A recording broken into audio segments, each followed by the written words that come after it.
Very hard to talk after somebody like Albert. He's the best. Thank you. But anyhow, I want to introduce myself again. I'm Jeffrey Schwartz, and I'm the co-founder, along with my wife, Natang, of the Taiwan Jewish Cultural Exchange Association and the Jewish Community Center.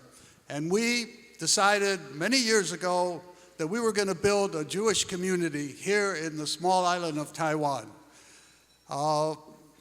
People always ask me, why would you do that? There's not a lot of Jews here. And the fact of the matter is, I asked myself that many times as well. And however, I got the message from Hashem. He said, you build and they will come. And here we are years later. Now we have over 1,000 Jewish people in our community. And we not only do we grow as a small community, we're very vibrant. One of the things I learned in dealing with the Jewish community, our center is very traditional and orthodox. We decided that we were going to follow the rules of Hashem as they were given to us on Mount Sinai. And of course, I didn't know what I was getting into when I did that, and I didn't realize there was 613 commandments that I would have to follow that before were never on my radar screen.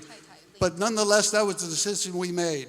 And we built a beautiful community, and it's my gift to the government here of Taiwan and to the people of Taiwan, because in our community, not only are there Jewish people, but the majority of the visitors during the week are our Christian friends.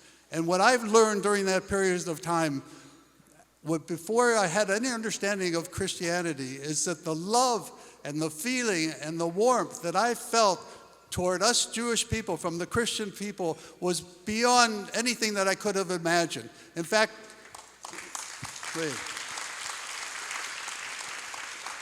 I would have never imagined that, actually, if I had to say today, one of the things that surprised me the most was the connection that exists between the Christians and the Jews. And it's something that we should not only cherish, but we have to nourish and continue to develop. So when Carl and Ginny said to me, we want to do a Jerusalem prayer breakfast, I just jumped up. I said, you know, I'm on board. This is all part of my mission.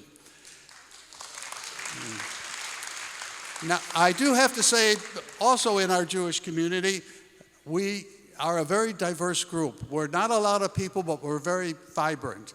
And beyond our traditional Jewish community, we also have another Jewish community.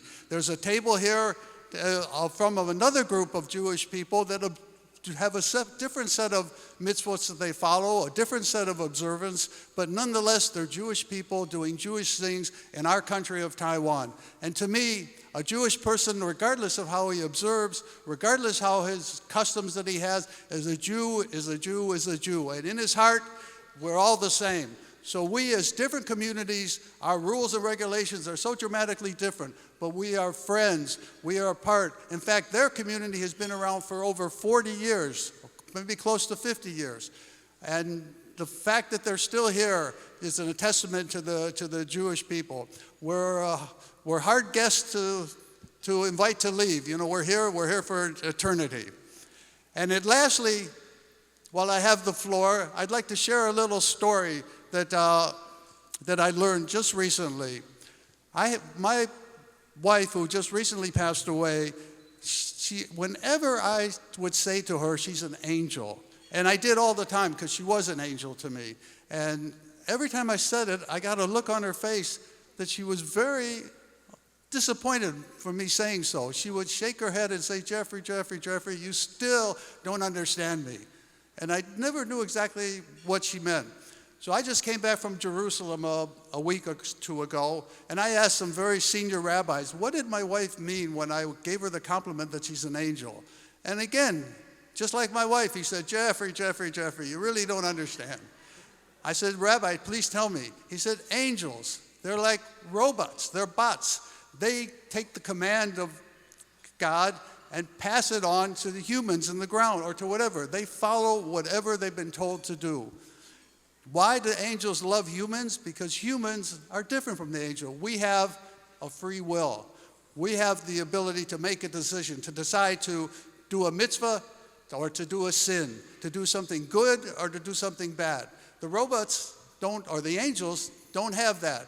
And the only thing that makes an angel happy, he said, is when he sees a human, people here, on earth deciding to do something good, to make a mitzvah, to do something good, to give, to help, to do something for other people that's not for ourselves, to learn for the sake of learning, to help for the sake of help. And he said, that's why your wife said you didn't understand. She, in fact, always had a direct connection to Hashem, because when you are doing good, you have a direct connection.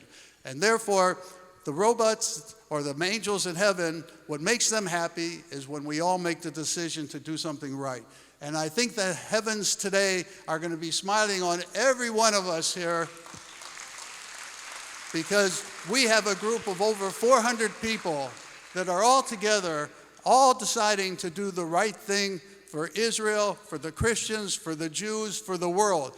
That reverberation in heaven goes beyond just what happens here in this world. It goes into the cosmos, up and around, and that's what's going to keep the Christians and the Jews and Jerusalem forever. Thank you, everybody. Have a great time.